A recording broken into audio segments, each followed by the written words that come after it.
Thank you for inviting me. Thank you for being here, for believing in yourself to be a potential change maker, because the world, as you heard from former speakers, actually needs to change. In addition to all mentioned before, that atrocities, injustice, inequality, racism, and discrimination still happening. We are in 2021 and we still see genocides and we still see suicides taking place. What do we want to do to stop that? Are we going to stop that, or are we waiting other people to create the change that we wish to see in our future? Do you think, take this question seriously, do you think somebody is going to do it for you? Think about it for a second. We are the generation of value creation, right? We hear this phrase in so many workplaces, but some of us would say, I'm 18, 19, 20, 21, 25, 30, and between that, and I have no power, I have no position, I can't change anything. How can I do it? You know, I wish I was president to change something. And no, you did not understand the concept of value creation. You actually don't need to be a president to be a change maker, to create change and save lives. You actually can be in a tiny little cell in prison, tortured every day and starved, and still create the change you would like to see. I remember only for asking for democracy and freedom, I spent 3 years in prison. In a prison where I was tortured, my fingernails were pulled out, and I saw thousands of people dying next to me, and I only saw two colors, the color of the darkness, the black, and I saw red, the blood around me all the time. I was afraid. I was surrounded with dead bodies all the time, and we had 30 to 50 people who would die next to me every day, surrounding me. I was waiting actually for somebody. I was waiting for someone to save me. I did not know how that will happen. I just had so much hope in someone else in the world that's gonna be caring about me, trying to get me out of prison and save my life. But then I realized nobody is going to do it for you. You gotta do it yourself. So I decided to take the first scary step during my time in prison. And it's easy to think, like, I mean, in prison, what do you have? What step can you take, right? What can you do? Think about it. Try to imagine how the prison where I was looked like for a second.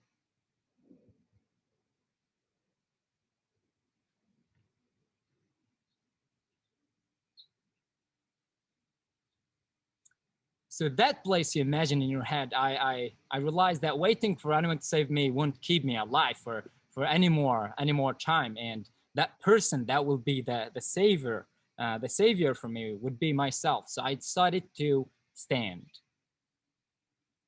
in this tiny cell where I actually had 40 centimeter by 40 centimeter square to sit in and sleep in. So I decided to stand, and I decided to raise up my arms and take them down, and I started to exercise, and prisoners around me would laugh at me and say, what are you doing? You're going to die, man.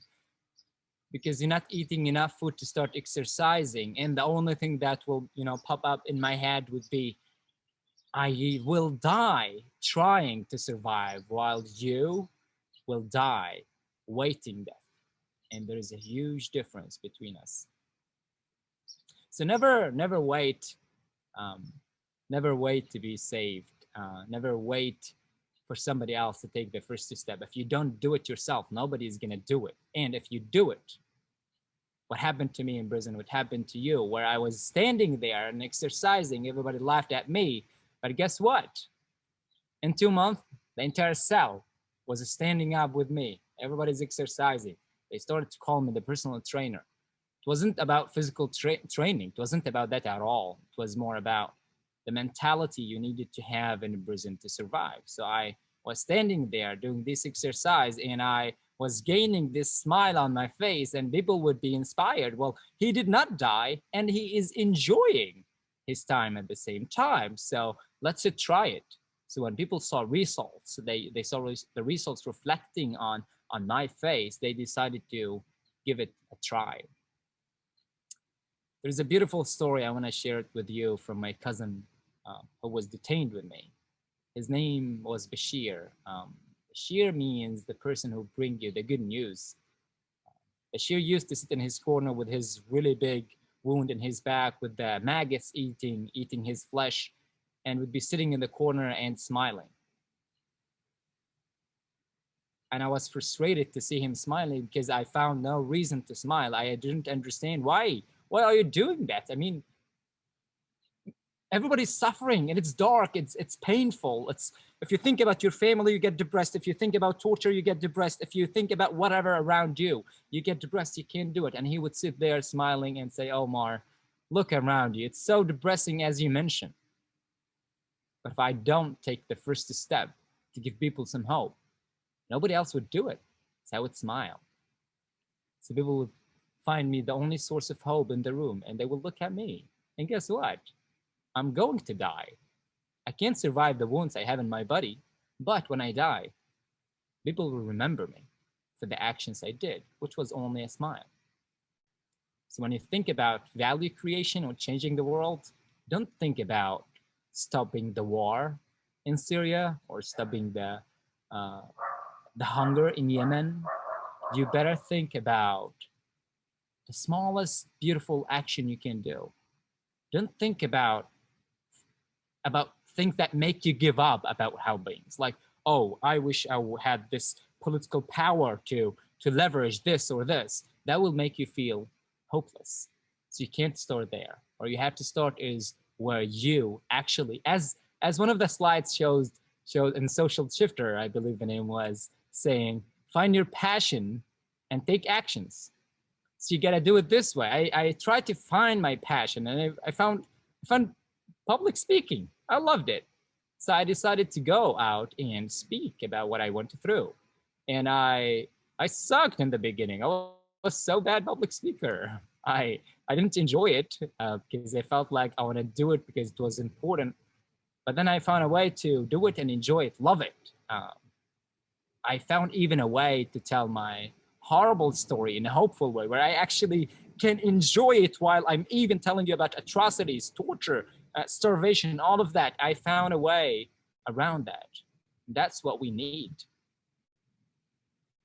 When you think about helping country in war, or think about those people who are suffering, when I tell you help them, try to help, what do you think of? Donations? Donations are not enough. Donations won't save the world. They may save few lives, but they are not enough, and not everybody's able, especially if you're a student. You may have the worst budget ever.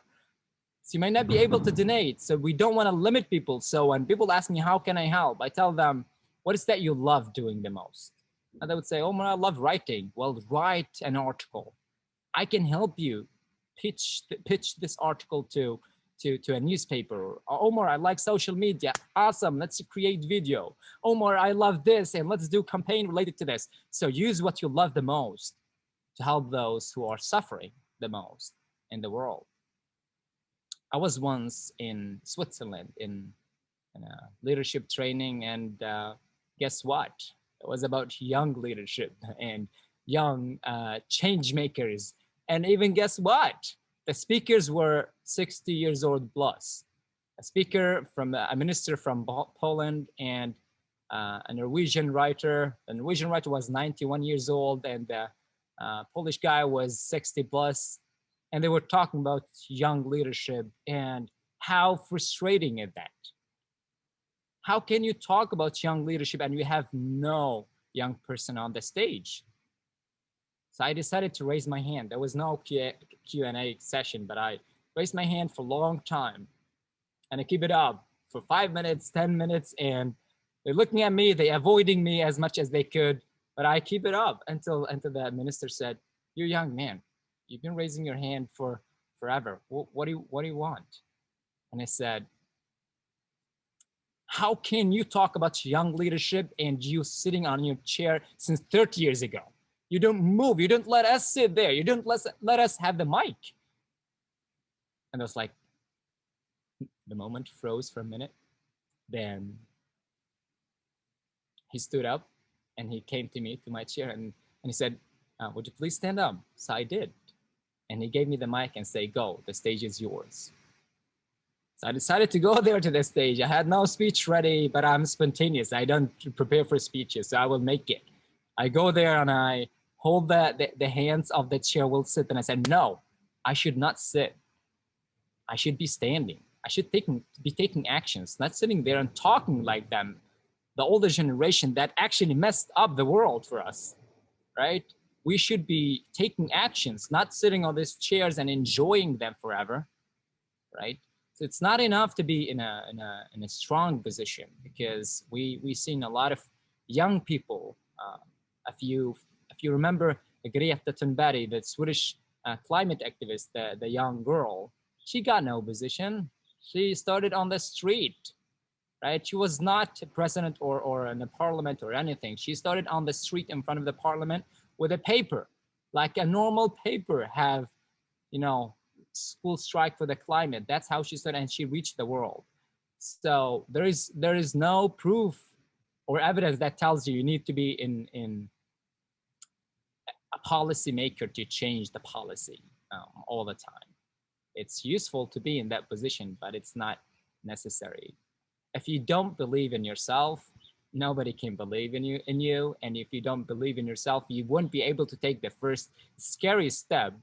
You will always be confused, afraid, worried what people would say about you, right? Because you would be standing there on your own and you don't know, you're not sure if you're right or wrong. Sometimes it can feel like that. You don't know if you're right or wrong. Maybe there's a better way to do it, and people will give suggestions and they will confuse you all the time. So sometimes it's tough. It will be tough. And if it's not tough, it's wrong. There's something wrong. It should be challenging. When the case matter, it needs to be difficult. If it's not difficult, that means something is wrong. When people are not criticizing you, that means there is something wrong. When I work on the Syrian case, going public, speaking, all of that, when I notice there is nobody sending me any hate message, anything, that just means there is something that's not going right that they're gonna fix, because you need to be criticized all the time to improve. And there's those people who get so much time to criticize because they get nothing else to do. But one of the things that you have to consider is today you can be a change maker from your kitchen, from your bedroom, from whatever dorm you're living in at university or at work, because you can be change maker from your phone, right? You have social media, you have Instagram, LinkedIn, Facebook, Twitter. You have these platforms that you either can make them the worst experience ever, or you actually can create value that actually can save lives, bring awareness about what's happening in this nation or the other nation, or start a campaign, or just whatever you want to do on this social media. Enjoy it. You gotta enjoy it. If you don't enjoy the process of doing anything, you can't perform anything well. And we know the world need to be changed. Think about the UN. When the UN, for example, when they deliver aid to Syria, they give aid to the regime to aid the people that the regime is starving, sieging for years. There's something wrong there. And if you think the old generation that's sitting on the chairs in the UN would change that, I don't know if you're right. Because I think they used to be there. They used to the bureaucracy. This bureaucracy, that's our responsibility to change. We need to show that the public sector can be as effective as the private sector. It's so important. The nations, all nations, my nation, your nation, the world need to be changed, need to be as open as our minds are. And as you can be a change maker from your home, you can inspire other ones, your siblings, your friends, and everybody can be a change maker, because Sitting here in sunny Washington, D.C. with the birds around me and the beautiful nature, enjoying my life, I feel I have a responsibility, a personal responsibility, not because my kids, future kids, gonna be in this world and live. No, but because there is moral duty. There is something inside of us, something we grow up with. We we taught from either our parents or our religions or our school that we need to care. There is the democracy that some of us enjoys today tells us that we, more than the rule of law and our right to speak and to tell, more than that, we have to care about each other. That's our biggest motivation to be change makers, is that we care about each other. And if we care about each other, we need to change this world. Be at least you can be a Bashir. You can be like my cousin who smiled to the world around him in that prison. And he changed so many lives, because when he died in my arms, I decided to go back to that tiny cell, sit in the same square where he sat, and I will be sitting there smiling for every prisoner, looking them, everyone in the eyes and smiling, telling them Bashir died and I will replace him. And there is so many change makers who left this world, and we are the ones to replace them. Thank you very much.